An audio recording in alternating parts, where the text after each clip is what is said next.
Bonjour, je suis Nadine Deboucher, directrice de l'EHPAD Thion-Dutcos de Rospordin. Cet établissement accueille 104 résidents et est en direction commune avec l'EHPAD Auchène de Sker. L'EHPAD est également membre fondateur du GCSMS Comet Bretagne. Donc c'est dans ce cadre aussi que nous avons travaillé justement sur le Ségur de la santé.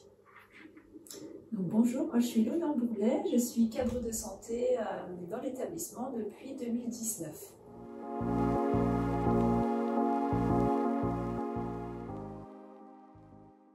Il a été mis en place dans l'établissement entre 2010 et 2012. Depuis cette année-là, il y a eu peu de formation au logiciel auprès des professionnels.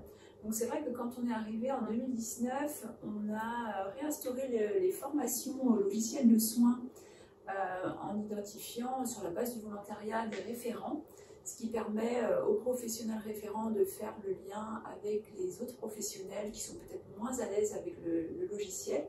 Et c'est vraiment un outil qu'on utilise comme canal de communication envers les professionnels, ce qui nous permet de pouvoir transmettre tous les éléments qu'on a à transmettre, qui sont en lien avec les soins ou des fois peut-être un peu plus éloignés.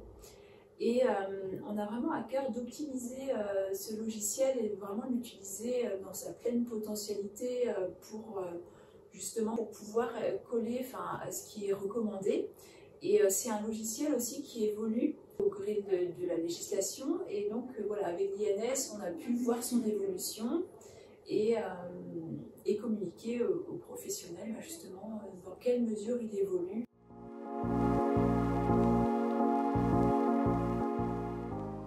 Par plusieurs biais, parce que, comme je disais, dans le cadre du GCSMS aussi Comet Bretagne, lors de nos réunions mensuelles, c'était également un sujet qui, à un moment donné, est arrivé à l'ordre du jour. Donc, on avait aussi cette dynamique-là de se mettre tous au clair par rapport à cette nouvelle réglementation. Et puis après, il y a eu aussi l'envie d'avancer sur cette thématique en lien aussi avec les projets internes de l'établissement et de sécuriser un peu plus tout ce qui est notamment messagerie sécurisée. Donc ça a commencé par la thématique de la messagerie sécurisée et du DMP, la mise en place du DMP. Voilà, parce qu'il n'y avait rien au sein de l'établissement à ce niveau-là. Au niveau numérique, on était plutôt en retard, on va dire. C'est vrai que c'est un établissement aussi un petit établissement, donc l'équipe est plutôt réduite et on n'a pas forcément des compétences informatiques ou qualiticiens, etc. On est un peu polyvalent, donc à un moment donné, il a quand même fallu s'intéresser au sujet. Et pour préciser, dit Nadine, c'est vrai que quand on est arrivé, les échanges entre l'équipe infirmière et les médecins, par exemple, sur la thématique, sur une thématique en lien avec le suivi des résidents en matière de soins, soit se faisait par le biais du logiciel de soins NetSoins, et là on arrivait à rester dans les clous en termes de sécurisation sur l'identité et tout le contenu en lien avec l'aspect soignant, mais c'est vrai qu'on pouvait quelquefois être hors clou en échangeant par le biais des messageries habituelles, parce qu'on était sur une messagerie classique et pas une messagerie sécurisée, et pareil pour les médecins. On a été sollicité et puis on a vu qu'on pouvait être aidé aussi financièrement. Donc il y avait aussi une aide possible jusqu'à une dette limite, notamment via la CPAM à un moment donné, pour la mise en place du DMP et puis du matériel qu'il fallait qu'on achète. Donc ça aussi, ça a été forcément un levier qu'il fallait saisir aussi. Donc on a commencé par intégrer le programme SONS via un bon de commande et donc pour mettre en place le DMP et la messagerie sécurisée via le GCS e-Santé Bretagne.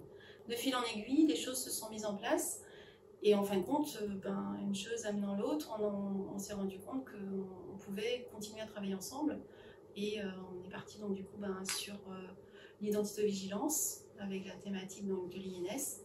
Et aujourd'hui, on va en parler tout à l'heure, mais on est aussi parti sur tout ce qui est en lien avec la cybersécurité. Donc c'est en fin de compte, les choses se sont faites en douceur et parce que du coup, on est aussi bien accompagné, j'ai envie de dire, on va en reparler, mais aussi bien accompagné par le GCS e-Santé Bretagne.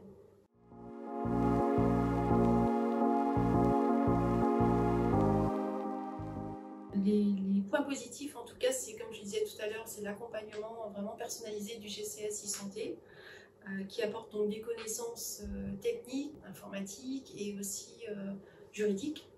Et après, GCMS Comet aussi, où on peut partager avec des collègues qui sont aussi dans la mise en place des mêmes outils. Donc ça, c'est voilà, 2 points vraiment positifs extérieurs, on va dire, à l'établissement. On a aussi les référents qui ont participé à ça dans le cadre de NetSoin, en tout cas pour optimiser l'utilisation. Au niveau interne, par rapport à la mise en place de ces outils-là, on a l'équipe infirmière qui a été plutôt partie prenante, notamment au niveau de la messagerie sécurisée, parce qu'il fallait leur fournir des cartes CPS notamment. Après, dans les difficultés, je dirais que c'est plus la relation avec les professionnels et les partenaires extérieurs. Je pense par exemple à la messagerie sécurisée. La difficulté, c'est qu'on n'est pas tous au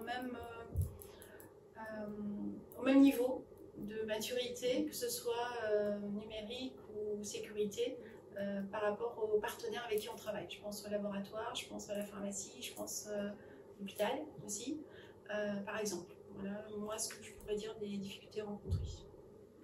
Après, voilà, ce que j'ai trouvé vraiment concret dans l'accompagnement, c'est vraiment lors des rencontres avec Madame Foissac sur les 2 temps, c'est qu'on a pu mettre en pratique, faire des tests sur voilà, comment on qualifie l'INS par exemple. Et ça a été aidant parce que la seconde fois où on a pu se rencontrer, on avait pu voilà, noter de notre côté ce qui nous posait encore question, ce qui allait, ce qui n'allait pas. Et on a pu bien évoluer sur le sujet. Et puis après, voilà, Nadine l'a dit, hein, c'est vrai que concrètement aussi sur le terrain, c'est que tous les interlocuteurs qui interviennent dans la prise en soin ne sont pas au même niveau de maturité. Et je rajouterai en plus les ambulanciers. Parce que c'est déjà arrivé, concrètement, qu'une société d'ambulance se rende à l'EHPAD. Voilà, il y avait plusieurs résidents avec le même nom, pas le même prénom, ou alors sensiblement le même prénom, et accompagne la mauvaise personne au rendez-vous. Ou alors ça a failli se produire. En retour d'expérience, ce qu'on peut ajouter aussi, c'est qu'on a essayé de communiquer vraiment au maximum en interne, mais aussi en externe, c'est-à-dire dans le cadre des instances. Donc, Mme Foissac est venue aussi présenter justement, par exemple, l'INS aux membres du comité social d'établissement. Donc voilà, le CSE a su et a pu bénéficier justement de ces connaissances-là aussi. On a essayé d'élargir au maximum tous les interlocuteurs de la mise en place de ces moyens. Et les familles également, et les résidents, via le CVS, le Conseil de la vie sociale, ont été informés également de la mise en place du DMP, de la messagerie sécurisée et également de l'INS. Donc on essaye vraiment d'avoir une communication aussi via ces nouveaux outils pour déjà montrer être transparent par rapport à ce qui se met en place dans l'établissement, mais aussi peut-être rassurer aussi les résidents et les familles par rapport justement à l'utilisation de leurs données sensibles et notamment médicales.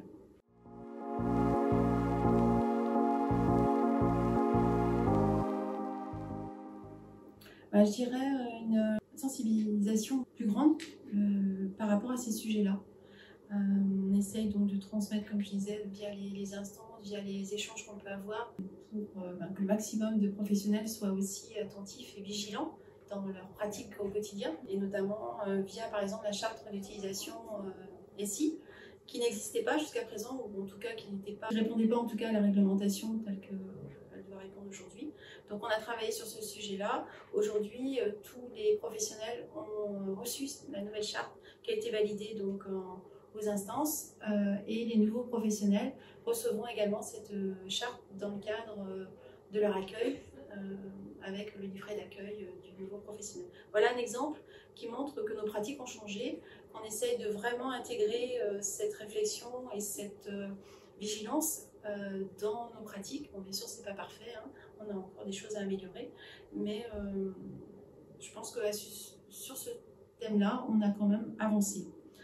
Après, il reste aussi la procédure administrative d'admission des résidents qui a aussi évolué, parce qu'elle intègre aussi maintenant cette connaissance du DMP, hein, c'est inclus dans le livret d'accueil et le contrat de séjour.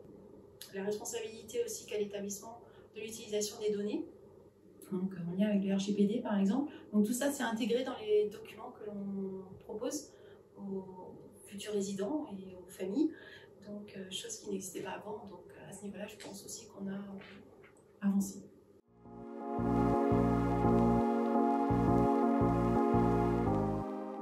Alors on a plusieurs projets.